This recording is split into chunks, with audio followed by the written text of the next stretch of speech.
आज मैं एक इंपॉर्टेंट टॉपिक पर बात करूंगा और आपको बताऊंगा कि आपको इस सिचुएशन में क्या करना चाहिए। जब हम नई एफएमसीजी चैनल सेल्स में एंट्री करते हैं एज ए फ्रेशर, ये 1 से 2 साल का एक्सपीरियंस होता है, तो यहां पर कहा जाता है कि हम जिस लाइन में हैं यानी जिस प्रोडक्ट कैटेगरी में हैं, अगर उसी कैटेगरी में हम जॉब करते रहेंगे, उसी कैटेगरी में निरंतर कई सालों तक काम करते रहेंगे अलग अलग पोस्ट पर, तो हमारी जो तरक्की है वो जल्दी होगी। अगर हम कैटेगरी को चेंज करते हैं एफएमसीजी में, जैसे कि पर्सनल केयर प्रोडक्ट में है और बिस्किट नमकीन में चले जाते हैं, या फिर हम बेवरेज में चले जाते हैं, कोल्ड ड्रिंक, तो वाटर में चले जाते हैं, इस तरह की जब हम अलग अलग प्रोडक्ट कैटेगरी में स्विच करते हैं तो तरक्की जल्दी नहीं मिलती। क्या यह सही है या झूठ है, क्या आपको करना चाहिए, इस वीडियो में आपको क्लियर तरीके से पता लग जाएगा कि कौन जल्दी तरक्की करता है। चलिए, मैं जो कुछ भी बताता हूं अपने एक्सपीरियंस और अपने जो दोस्त हैं, बड़ी पोजीशन छोटी पोजीशन जिनके साथ मैं काम करता हूं, मार्केट में रहता हूं, मिलते जुलते हैं, सभी के एक्सपीरियंस को कंपाइल करके तब आपको बताता हूं। एक्चुअल में ये जो मिथ है ये शुरुआत आज से 10 साल पहले चलता था कि हम एक प्रोडक्ट लाइन में हैं और दूसरी कंपनी भी अधिकतर एक प्रोडक्ट कैटेगरी के लोगों को लेती थी अपनी कंपनी में, या कोई प्रमोशन देना होता था या सीनियर पोजीशन थी तो उसी कैटेगरी की लेती थी। लेकिन ये 10 साल पहले की बात है और मैं ये मान के चला हूं, 10 साल तो मैं कह रहा हूं, लेकिन 10 साल पहले तो मैंने ही अपना जॉब स्टार्ट किया था। 10 नहीं 20 साल पुरानी बातें हैं जो मार्केट में फैली रहती हैं, क्योंकि हमारी एक एजुकेशन अच्छी नहीं रहती, अच्छा हमें ज्ञान मिल नहीं रहा होता, हमें वही घिसा पिटा ज्ञान मिल रहा होता है, या जो अनसक्सेसफुल होते हैं सेल्स इंडस्ट्री के लोग वही ज्यादा इस तरह की बातें करते हैं। तो मैं जब एंट्री करा तो मुझे भी यही ज्ञान मिला, लेकिन जब मैं मार्केट में आया मैंने क्या पाया उसे मैं आपको बता रहा हूं।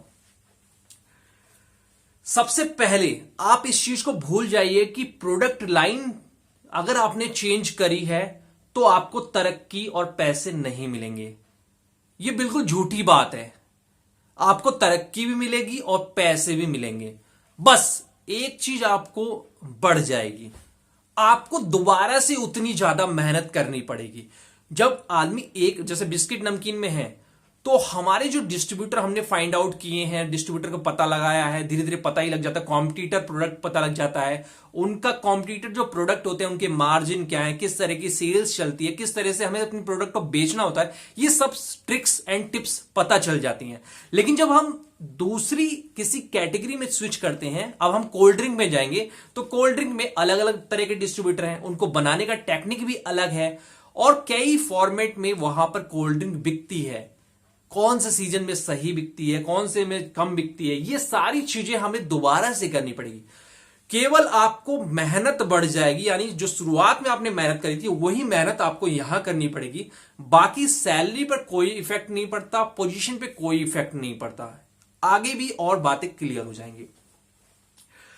अब आप पहले तो नमकीन में थे, फिर आप बेवरेजेस से एक दूसरी कैटेगरी में चले गए जिसको कहते हैं पर्सनल केयर प्रोडक्ट, या कोई भी XYZ प्लास्टिक के जो कप प्लेट आती हैं उस प्रोडक्ट में भी चले गए, डिफरेंट प्रोडक्ट में भी चले गए जो चैनल सेल्स के माध्यम से बिकता है। यानी वहां पर भी जो पैटर्न है, डिस्ट्रीब्यूटर है और उसके साथ सेकेंडरी मार्केट करनी है, प्राइमरी सेकेंडरी वहां पर भी होती है, सेम टू सेम मार्केट है, लेकिन प्रोडक्ट कैटेगरी चेंज हो रही है। तो वहां पर जब जाएंगे तो आपको अलग तरीके की मार्केट, अलग तरीके की दुकानें ढूंढनी पड़ेगी, मेहनत करनी पड़ेगी, अलग तरीके के डिस्ट्रीब्यूटर ढूंढने पड़ेंगे, मेहनत करनी पड़ेगी। तो केवल एक चीज जो निकल के आ रही है कॉमन, कि आपको केवल मेहनत आपकी बढ़ जाएगी, यानी आप वहां के लिए फ्रेशर हो, पर यह है कि आप जल्दी सीख लोगे क्योंकि आपको एक्सपीरियंस है सेल्स करने का, लेकिन मेहनत बढ़ जाएगी। अब इसमें सैलरी का या पोजीशन का कोई फर्क नहीं पड़ता, पहली बात तो क्लियर आप ये कर लो। अब इस जो मेहनत है, अलग अलग कैटेगरी में गए हो और दोबारा से मेहनत कर रहे हो, जीरो लेवल से मेहनत कर रहे हो, तो आपको 3 कैटेगरी की यानी 3 लाइन की बहुत अच्छी नॉलेज हो गई।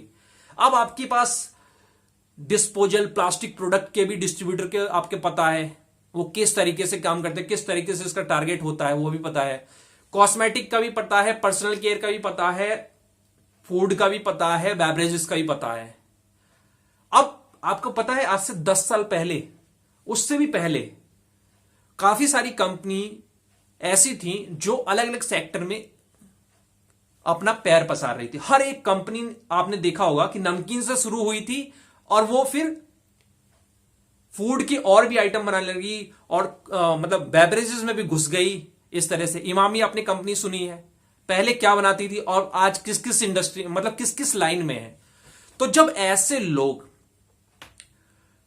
अब कई लोग कहेंगे कि इमामी अगर अपने किसी एक कैटेगरी के लिए मैनेजर ढूंढे तो वो उसी से रिलेटेड ढूंढेगी, लेकिन इसका आपको फायदा यह मिलता है कि आपने अलग अलग जो मेहनत करी है उसकी मेहनत की आदत पड़ जाती है आपको, जिससे आपकी ग्रोथ जल्दी होती है। मैंने देखा है एक इंडस्ट्री में एक ही लाइन में रहते हुए आदमी की उतनी ग्रोथ नहीं होती, लेकिन डिफरेंट डिफरेंट कैटेगरी अगर आपने पकड़ी है फिर आपकी ग्रोथ बहुत तेज होती है। यह मेरा रियल एक्सपीरियंस है। और मार्केट में बहुत सारी बातें ऐसी फैली होती है ना, ये कोई फिक्स नहीं होती कि इसी पैटर्न पर चलना है। जमाना चेंज हो रहा है, टेक्नोलॉजी चेंज हो रही है, कंपनियों का माइंडसेट चेंज हो रहा है, कंपनियों का जो ऑनर है वो भी नई यंग एज के आ रहे हैं, वो भी काफी पढ़े लिखे हैं, चेंज हो रहा है। तो मेहनत ज्यादा करने से इंफॉर्मेशन आपके पास ज्यादा होती है। इंटरव्यू में आप बहुत सही चीजें बता सकते हैं। अब इंटरव्यू है, उस कंपनी का फूड प्रोडक्ट भी है, बेवरेजेस भी है, पर्सनल केयर भी है। मालिक जब एक जो कंपनी का ऑनर होता है या टॉप मैनेजमेंट होता है, वो जब कोई बंदा तलाश कर रहा होता है, वो सारी कैटेगरी की अगर नॉलेज है अच्छी, उसको जल्दी रखेगा। एक कैटेगरी की नॉलेज है उसको नहीं रखेगा। ये सब चलता है नीचे लेवल पर, फ्रंट लेवल पर, कि नहीं यार मुझे अपनी टीम में एक सेल्समैन लेना है, एक सेल्स एग्जीक्यूटिव लेना है जिसको नमकीन बेचने का एक्सपीरियंस और नमकीन के उसके गड्ढे पता हो, कहां कहां माल ठिकाने लगाना है, किस तरह से बेचना है। कुछ उसके, अगर वो नमकीन में ही रहेगा तो कुछ उसके काफी अच्छे डिस्ट्रीब्यूटर बन गए होंगे, रिलेशनशिप डेवलप हो गया तो जल्दी डिस्ट्रीब्यूटर बना देगा। तो ये छोटे लेवल पे होता है कि हम अपने काम चोरी को छुपाने के लिए ऐसे लोगों को तलाश करते हैं। लेकिन जहां पर पावर की और पैसों की बात आती है, कंपनी के मैनेजमेंट की, अच्छा मैनेजमेंट की बात आती है, वहां पर यह चीज नहीं देखी जाती। तो आप इस चीज को मत करिए कि मैं कैटेगरी चेंज करता हूं तो क्या फर्क पड़ेगा। कैटेगरी चेंज करने से आपको एक्स्ट्रा एक्सपीरियंस मिल रहा है सेल्स का। कोई ना कोई, हर एक कंपनी भविष्य में जाके यही सोचती है कि मैं आज कोल्ड ड्रिंक में सुपर बन जाऊं और उसके बाद मैं फूड में भी आ जाऊं, चिप्स भी, नमकीन भी लॉन्च कर दूं। ऐसी कंपनियां कई सारी कैटेगरी में हमेशा सोच के चलती हैं। तो वो ऐसे बंदों को लेना चाहती है जो मल्टीपर्पज, उनका पर्पज सॉल्व होता हो। उम्मीद है आपको काफी आइडिया लग गया होगा। किसी भी कैटेगरी में जाइए, अगर सेम लाइन में है जहां पर सेकेंडरी और प्राइमरी हो रही है, तो प्रोडक्ट कुछ भी हो, आपको ग्रोथ मिलेगी, आपको सैलरी मिलेगी और जल्दी ग्रोथ मिलेगी। ये आप ध्यान रख लीजिए।